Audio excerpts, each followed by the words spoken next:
Ô, Carlito, você falou, né, sobre esse caos que a gente vive agora e os capítulos são diários, né, de fato. Deixa eu aproveitar para a gente comentar um pouquinho notícias também. Queria te ouvir sobre alguns fatos do dia. Depois eu vou dar todo o serviço sobre o livro, tá bom, pessoal? Inclusive o site já estava aparecendo aqui para vocês já entrarem ali no site enquanto nos ouvem. Eu queria falar com você sobre esse novo capítulo do caos, que é justamente essa PEC, né, essa proposta apresentada pelo governo Bolsonaro. Conversava um pouquinho com o Silvio Catiabava agora sobre a proposta e queria te ouvir sobre também, né? Porque são tantos absurdos que envolvem essa apresentação e, apesar de tudo isso, é muito possível que o nosso Congresso acabe aprovando uma medida como essa, né? Como que você está vendo mais esse capítulo? Então, é muito importante que a gente observe nesse pleito de agora, Thalita, os candidatos a deputado federal em especial e a senadores. Por quê? O Sim. grande público talvez não entenda o peso que 513 deputados e 81 senadores tenham, a não ser em situações como essa agora, que a gente está vendo um circo. E não tem outra palavra para isso. Para o brasileiro que talvez não esteja entendendo o que está acontecendo, em novembro de 2021, os governadores do Nordeste, que são administrados ali em um convênio, em um consórcio, pelo Wellington Dias, governador do Piauí, eles aceitaram congelar o ICMS sobre os combustíveis. Inicialmente por 3 meses, o prazo venceu no dia 31 de março, e eles prorrogaram por mais 3 meses. E mesmo assim você não tem visto, Thalita, a redução do preço dos combustíveis, porque não é algo ligado ao ICMS. O presidente Bolsonaro está tentando ainda criar a narrativa de que o custo do combustível é elevado por causa do ICMS, só que, na verdade, inclusive, já existem vários sindicatos ligados ao petróleo e ao gás, fazendo vídeos no YouTube falando sobre isso. O que está encarecendo diretamente o preço do combustível é a política que o Brasil adotou, a famosa PPI, que é a paridade de preço internacional. Eu costumo utilizar um exemplo bem simples, né? Eu gosto muito de usar batom de cacau, porque apesar de eu ser nordestino, quando eu gravo um vídeo aqui no quarto, eu ligo o ar-condicionado, eu não estou acostumado com ar-condicionado, aí os lábios racham bastante. Então, eu uso sempre batom de cacau, né? Eu tenho várias marcas aqui. Eu costumo usar sempre o seguinte exemplo. Imagina que eu sou aqui um fabricante que vende esse batonzinho de cacau por R$ 2 para a Thalita. A Thalita é minha vendedora no varejo, ela compra a mim do atacado e eu sempre vendi para a Thalita por R$ 2. Eu gastei 50 centavos para fabricar e vendi para você por R$ 2, Thalita. Você vai lá e coloca no mercado, você é uma pessoa que tem um lucro muito elevado, você vai lá e coloca R$ 6. Você vai estar ganhando 3 vezes o valor praticamente que você investiu aqui, ganhando lá o seu dinheirinho. Aí da noite pro dia eu falo para você assim, ó, Thalita, a gente vai mudar a política de preço agora. A partir de agora você não vai me pagar mais R$ 2 nesse batom aqui de cacau.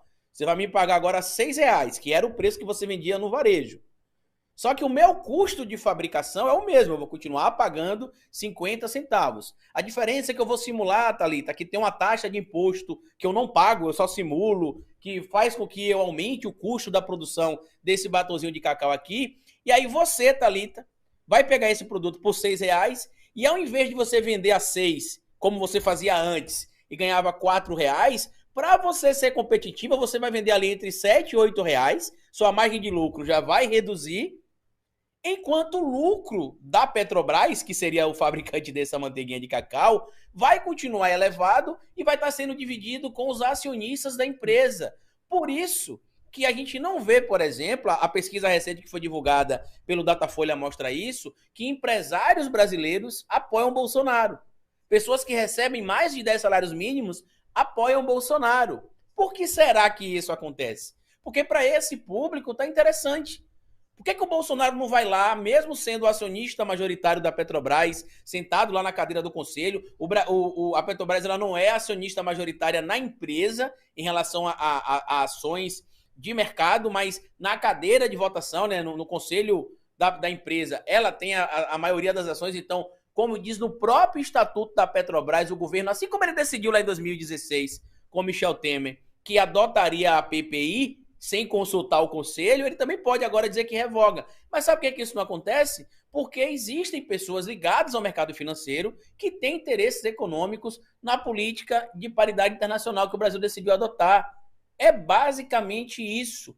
E o que me deixa cansado às vezes é que você tenta explicar, por exemplo, para um motorista de aplicativo que vota no Bolsonaro, ele não entende, ele acha que a culpa é do governador. Aí você vai explicar para o entregador de delivery, ele também não entende. Agora, aos 49 do segundo tempo, que os caminhoneiros começaram a entender que essa como é que a gente fala aqui no Nordeste, né? Essa balela, esse discurso de goela, basicamente, do Bolsonaro, é mentira.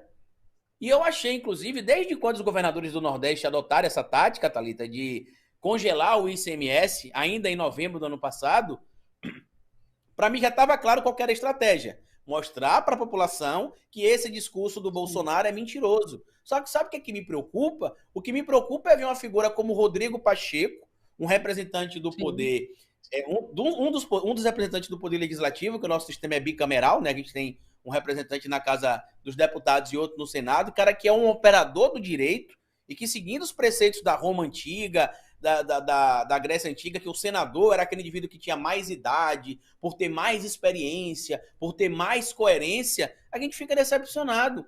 Não era nem para o Rodrigo Pacheco cogitar discutir essa pauta. Ele vai ter reunião agora com grupos de deputados e senadores para aprovar o projeto. Mas aprovar em cima do quê? Porque os próprios economistas que deram entrevista hoje em vários portais de notícias que eu sigo, que eu assisti, disseram: vai ter o congelamento ou a redução aí, o governo já vai ter de cara uma defasagem, porque vai ter de repassar para os estados, é um acordo que o governo está fazendo. Vai ter uma defasagem aí que gira em torno de 5 bilhões com B de bola, para poder restituir de alguma maneira os governos de cada estado. E o que a gente vai acabar acontecendo é que, se a gente tiver agora, por exemplo, de imediato uma redução de 64 centavos, que é o que se estima, nas próximas semanas essa redução será de apenas 5 centavos. Por quê? Porque o ICMS ficou com... Brasileiro, você que está vendo a gente aqui na TVT agora, aqui no Nordeste, em vários estados, o ICMS está congelado desde novembro de 2021 e o combustível continua aumentando. Não existe relação do ICMS com a alta do combustível. Inclusive, existem vários estados brasileiros que o ICMS não aumenta há 7 anos, 9 anos, 8 anos. Como é que o ICMS, que é um imposto estadual, está diretamente atrelado a isso? O Bolsonaro, ele está tirando a responsabilidade que é dele e passando para outra pessoa. Parece aquele jogador de futebol, Thalita, que perde o pênalti da final da Copa, mas aí fala que o jogador que perdeu o gol do último lance que é o culpado, não ele que chutou o último pênalti e perdeu.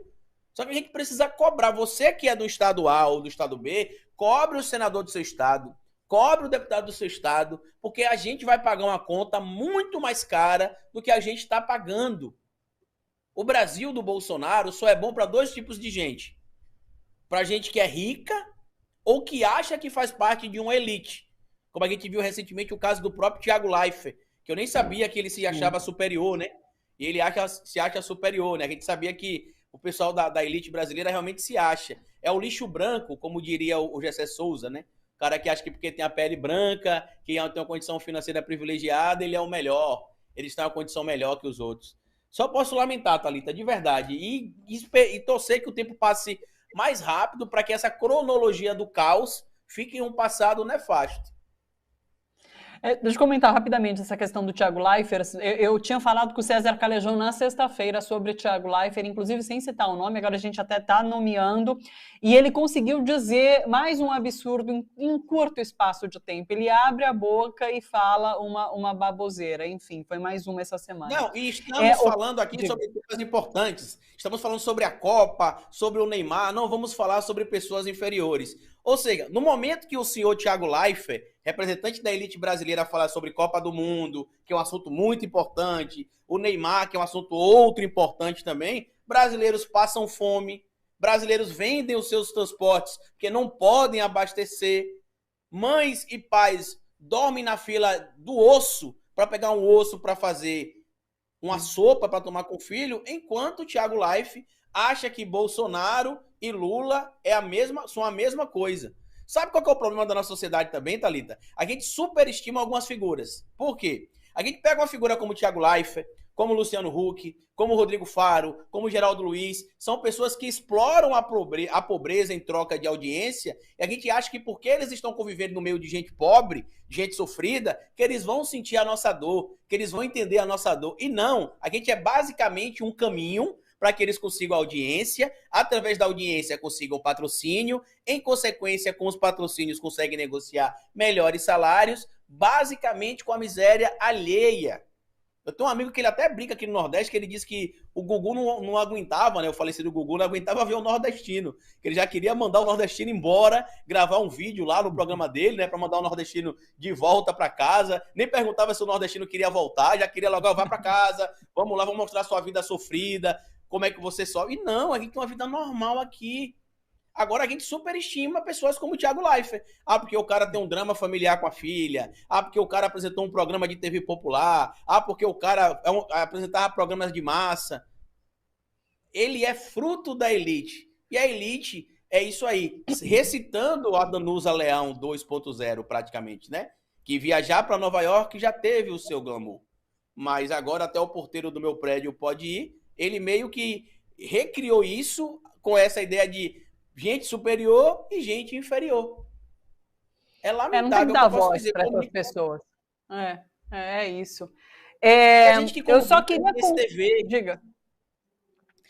Eu queria concluir aquela história do ICMS só para dizer que, inclusive, me parece uma medida eleitoreira muito desesperada, né? Porque ele tem ali a narrativa pronta para culpar os governos estaduais, caso o preço do combustível não baixe. Ele deixa isso muito claro ali ao apresentar a proposta, mas parece muito desesperado, né? Tendo em vista as pesquisas eleitorais que a gente tem acompanhado, né, Carlito? Que mostram o Lula bem à frente dele, uma ampla diferença ali. Então é o desespero para, nessa reta final, conseguir uns pontinhos a mais. Eu acho que não vai surtir efeito nenhum. Tem muita gente dizendo, inclusive eu estava lendo a resenha em alguns portais aí, muita gente dizendo que isso impactaria direto no resultado da eleição, só que não vai impactar, Thalita, porque não vai dar tempo desse efeito chegar. Se esse decreto fosse ali protocolado, se essa alteração fosse feita, quem sabe em agosto ou setembro, talvez ainda tivesse na memória do eleitor que o Bolsonaro, entre aspas, baixou o preço do combustível. Só que se promulgar isso agora, se aprovar isso agora, colocar isso agora em junho em prática, no final de julho, no máximo, a gente já vai estar tendo ali de novo a alteração do preço acima do que já está. Porque não existe uma ligação com o ICMS. É um desserviço, inclusive, de alguns portais de notícia, de alguns meios de comunicação, não estarem nesse momento conversando com governadores, para poder estar dando espaço aos governadores, em especial lá, os que fazem parte do Convênio do Nordeste, por exemplo, para falar, olha, vamos explicar aqui, ó, a gente está fazendo, eu até mandei para o Alan agora aí o link da informação que eu falei sobre o congelamento do ICMS, para o Wellington Dias e outros representantes aqui do Nordeste chegar e falar, ó, a gente está fazendo isso aqui no Nordeste desde de novembro, e o preço continua aumentando. Então, qual que é a lógica? A gente zerou o ICMS, aqui em Sergipe, por exemplo, existe até um acordo para tentar zerar o tributo sobre o gás também, mas não está ligado a isso. O que está ligado... O que está acontecendo aí, Thalita, é a mesma coisa que você chegar, por exemplo, numa padaria, que tem um preço do trigo ali balizado em dólar, e falar para o cara assim, eu vou, a partir de agora eu não vou querer mais levar o pão na sacola, eu vou trazer a minha própria sacola, porque economizando a sacola você vai conseguir fazer um desconto, e aí eu quero que o pão seja mais barato. Que, em primeiro momento, talvez você consiga reduzir ali 5 centavos, 10 centavos da sacola de pão. Só que com a alta do dólar frequente, quando você vai na panificadora na semana seguinte, o pão vai estar mais caro. Você fala, mas peraí, não está nem vindo mais essa sacola? Que é o que está acontecendo. A gente vai continuar pagando. Só para vocês que estão ouvindo a gente falando aqui e vendo a gravidade do que está acontecendo, isso vai impactar na arrecadação dos estados. Isso vai fazer com que vários estados, diferente do que esse senhor que está aí do lado, o senhor Paulo Guedes, está dizendo que todas as prefeituras do Brasil estão no azul. Eu acho que ele vive na ilha de utopia, né, do Thomas Moros. Porque eu não sei em que lugar ele vive. Que o Brasil vive uma situação ótima, todas as prefeituras do Brasil estão no azul, e não estão no azul. Inclusive o estado do Rio de Janeiro está parcelando dívidas com o governo, tem pedido perdão de dívidas do governo. As cidades aqui do Nordeste sofreram por conta das enchentes, tiveram de receber dinheiro do governo federal, como aquela cidade que teve o show do Gustavo Lima, até Holândia, para poder se reerguer. Como é que está tudo no azul?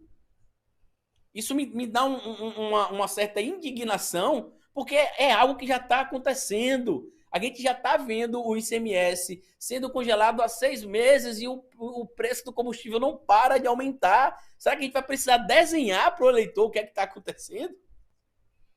Puxa vida, Vamos só para finalizar, retomar a história do livro. Olha, está em pré-lançamento o livro do Carlito Neto. A previsão é começo de agosto, né, Carlito? Que o livro sai, Começo de mas já agosto, está disponível existe a ali no possibilidade Potter. de ter um evento em São Paulo, que eu não vou confirmar ainda a data, porque a gente depende de alguns ajustes. Perfeito. Mas tá aí, Mito, a cronologia do caos, então, em pré-lançamento pela cotter.com.br. Vocês já podem acessar ali para adquirir o livro, que vai estar disponível, então, em agosto, certamente. Carlito, é sempre um grande prazer te receber, conversar com você por aqui, viu? Te espero logo mais, para que nosso encontro seja próximo, viu? Um beijo para você, bom trabalho por aí, até. Até. Obrigado, tchau. Até.